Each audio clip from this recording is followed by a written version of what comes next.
De acuerdo al INEGI, alrededor del 58% de las personas mayores a 15 años tienen una pareja, pero difícilmente permanecen unidas en el tiempo. De acuerdo a una encuesta intercensal, hay 12.4 millones de personas que cuando cumplieron 60 años estaban solteras o divorciadas. Y por ejemplo, con las estadísticas últimas, muestran que en el 2015 hubo 123.883 divorcios. Y efectivamente, hay muchas causas de este fenómeno, pero una de ellas es el dinero. Sí, las finanzas personales son un tema clave para una relación de pareja, pero ¿qué tanta información le debo de compartir a mi pareja? ¿O la difícil pregunta de quién debe de pagar los gastos? Sí, el tema puede resultar delicado, pero puede resultar peor el no platicarlo. ¿Te imaginas la mejor planeación que podríamos hacer si supiéramos el uno del otro sus hábitos de ahorro, si tiene problemas de deudas, las metas que pueden alcanzar si ambos ahorran, o simplemente plantearnos si estamos financieramente listos para nuevas responsabilidades, hijos, mascotas, mudanza, etc.?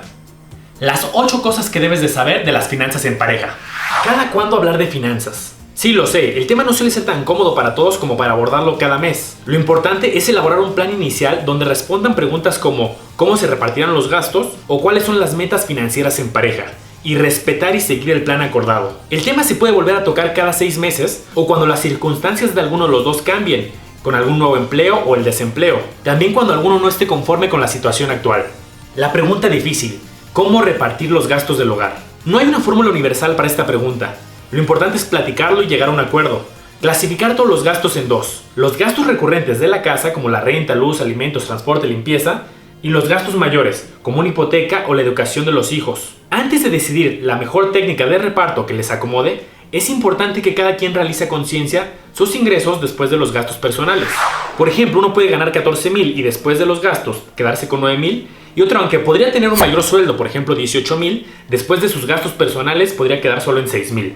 Una vez identificados, se llega a un acuerdo del reparto de los gastos. Aquí algunas alternativas: 50-50, distribuir los gastos, por ejemplo uno pagará Netflix y otros gastos como la luz, o en función de los ingresos y las deudas de cada quien. Lo peor que puedes hacer es no hablarlo y aplicar la de cómo se vayan dando las cosas. Metas financieras. Ya hablaste de los gastos, bien, ahora toca hablar de las metas financieras. Separa las metas también en dos: las individuales y las conjuntas. Por ejemplo, uno puede querer estudiar una maestría, por lo que los gastos asociados harán que durante alrededor de 2 años su perfil de gastos sea menor. Y aquí tendrán que discutir el rol de ambos. Es decir, si durante ese periodo el otro va a aportar más, o si simplemente buscarán reducir los gastos totales del hogar para que ambos ahorren más en esta etapa. En segundo lugar, las metas familiares. Por ejemplo, pueden comenzar a planear ese viaje donde estipulen los gastos, el ahorro necesario, la frecuencia de aportaciones del ahorro, etc. Esto lo deben de dejar por escrito y con metas realistas de alcanzar. Por ejemplo, se aportarán 300 pesos mensuales a una cuenta de ahorro al final de cada mes. Estrategias en conjunto o separados. Para algunos gastos se puede optar por un modelo en conjunto. Por ejemplo, abrir una cuenta bancaria donde ambos ahorren e inviertan para la educación de los hijos, estableciendo de forma clara la frecuencia y el monto que cada quien aportará. Mientras que otros gastos es recomendable mantenerlos por separado, como los ahorros individuales para metas personales. Fondos de emergencia. De por sí mucha gente no tiene un fondo de emergencia, pero ¿qué pasaría si llega una crisis económica y ambos se quedan sin empleo? Es recomendable hacer una planeación donde en caso de una crisis o emergencia se puedan costear los gastos. Para este caso se deben de calcular los gastos totales del hogar y se establece una meta en términos de meses. Por ejemplo, ahorrar al menos el equivalente a 3 a 6 meses de los gastos del hogar, para que en caso del ejemplo del desempleo se tengan al menos 6 meses ahorrados para estabilizar la situación. Eliminar gastos duplicados. Existen gastos personales que seguro podrían reducir si se platican. Por ejemplo, algunas compañías de seguro ofrecen mejores condiciones en términos de precios de las pólizas si se contratan en conjunto que si se contratan de forma individual. O simplemente busca planes familiares, como un plan de Netflix o Spotify, y págalo en conjunto en lugar de tener 2 cuentas individuales. ¿Cuáles son las deudas de cada uno?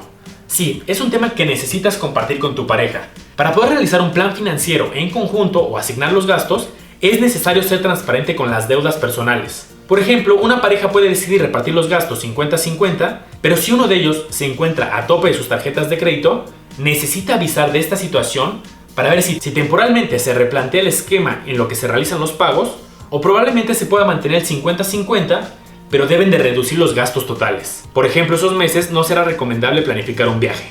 Finalmente, inversiones. Aunque a lo mejor no te sientes cómodo compartiendo la información de tus inversiones, pero supongamos que ambos invierten su dinero en el mismo sector, por ejemplo, bienes raíces. Y llega un periodo donde el sector de bienes raíces sufre una depreciación severa, pues al no haber comunicación, ambos sufrirán el impacto en sus finanzas y por lo tanto se tendrá un doble impacto negativo en los ingresos del hogar. Por lo anterior, sería bueno hablar del tema y eso puede influir en las decisiones de inversión de cierto modo y que se decida diversificar aún más las inversiones. ¿Cuántas discusiones y malos entendidos nos hubiéramos ahorrado si habláramos de finanzas con nuestras parejas? En el canal ya hay varios temas de inversiones para que los revises para tus metas personales y para los metas en pareja. No olvides compartir este video para que haya menos divorcios en México y se hable más de finanzas en pareja. Dale like y suscribir. Gracias.